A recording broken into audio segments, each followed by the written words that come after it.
That belongs in a museum. Today, we have those two players prepared already, and the first name that we'll see here on the stage is AKAWonders. So welcome guys, the first player from SK Gaming, AKAWonders.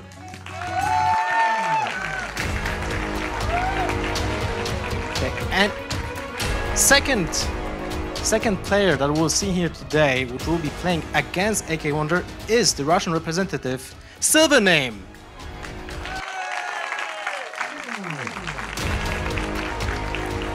I'm sure that the players are already eager to battle against each other, so shake hands please, and just let's go on with it.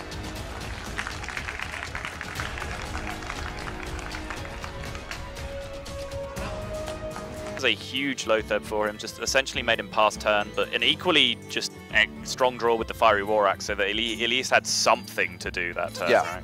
And now AKAWonders can develop the Mustafa battle, and then he can coin out Minibot if he wants as well, and he develops a threatening board. The War Axe does deal with the Knife Juggler, but look how much damage it's already done on its own. So this is looking pretty worrying for Silvername. He does have ways to kind of clear most of it, but this is what he's doing. AKAWonders just putting constant pressure on and hoping Silvername runs out of answers.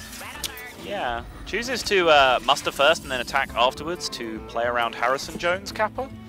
To finish this game. He has the mana for Rampage.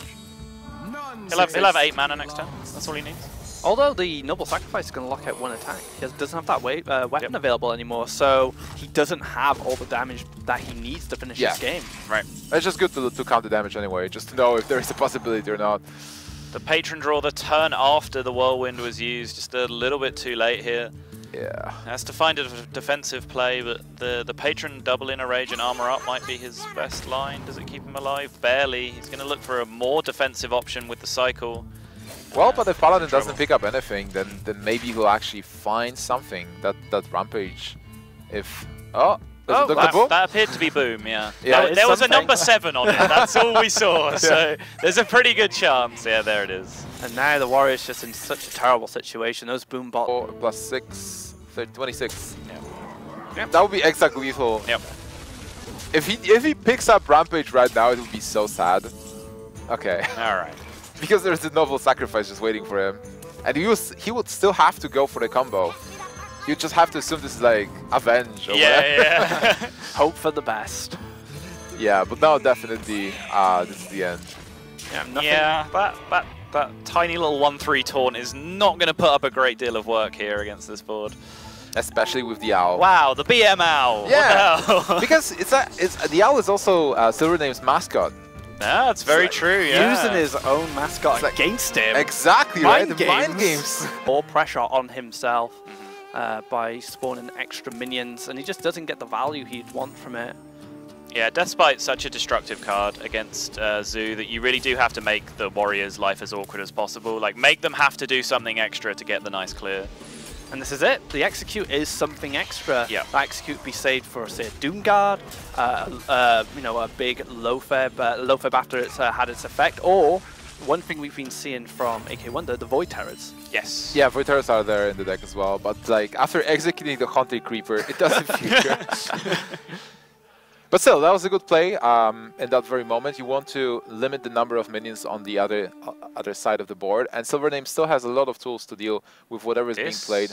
Do you overwhelm it now? I think so. Why not? You just saw an Execute get used, right? Let's just get in there this turn, put the pressure on. I like this from AKAWonders, you know, just really saying to Silvername, you need answers every turn, and this is one of the big minions that requires usually an Execute or a big game hunter if he's running it. Right. And now an 8/8 sits there and just sits happy because he's just seen an Execute go. So how's he going to deal with it? Oh, he got it off the top! I spoke too soon. I spoke too soon, guys. I'm sorry. Well, honestly, I do agree that AKAWonders played perfectly. You do want to have this 8/8 minion on board, but if there is a second Execute, like, what can he do? What can he do? This matchup is bad to start with for Zoo. But he's not out of the woods yet. Even though Silvername still has a lot of good cards to deal with this stuff and has some armor, AKAWonders has 30 health, which means he'll be life tapping every turn, drawing 2 cards every turn, and hopefully for him, playing 2 minions every turn to just overwhelm Silvername. Wow.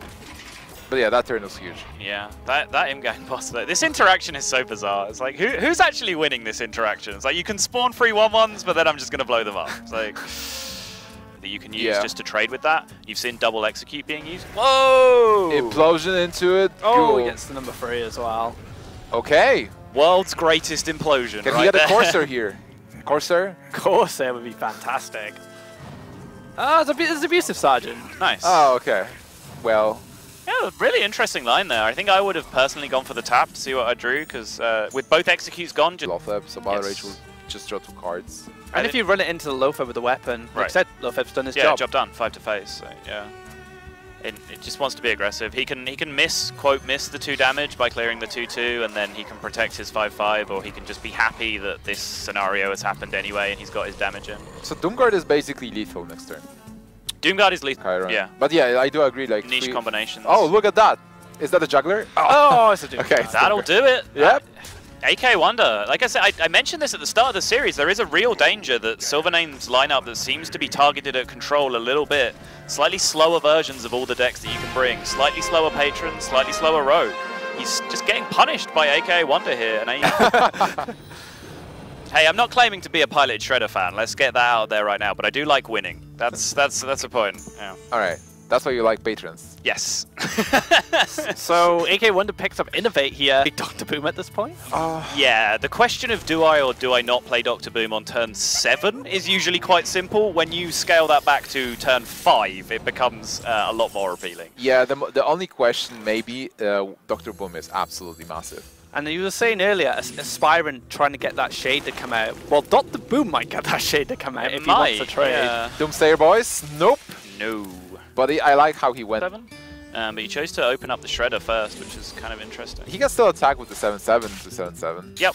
I think that's maybe his plan, try and get the shade to soak up some bombs first. It doesn't, and now this Druidic Claw can be cleaned up very nicely from AKAWonder's side. Yeah, that swing on the board from the Innovate Dr. Boom, it was that 7/7 has players so passive, but it's a lot of pressure to come down here. I really like this. I was just thinking, do you wrap your own guy to try and draw something better? Fine Thorson. Sure, yeah, that's fair enough. Fine. Yeah, Thorson is fine, especially because AKAWonder at the moment has that initiative, so he wants more cards. He doesn't. If somehow there is Ancient of Lord drawing cards that can deal with this 2/4 because of Innervate maybe into something. He's in hand and he's really fishing for the second one, or do you get the read that his hand's really bad and he just wants to cycle at all costs? Oh wow, Ancient of Law off the top there. Oh Now we my can God. find a Savage Draw and potentially close out this game.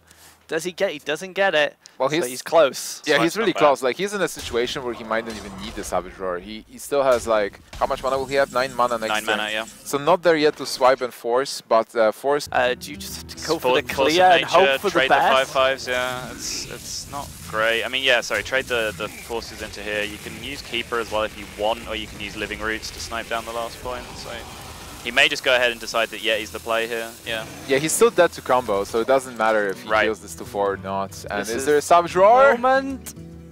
Yes! He got it! AKAWonder knows it! The man who's been so hungry for this win finally gets his first major. Yeah, after so many top 8s, AKAWonder on the back of the Force of Nature, Savage Roar and minion attacks, he's taking his first title and becomes the ESL Legendary Series champion.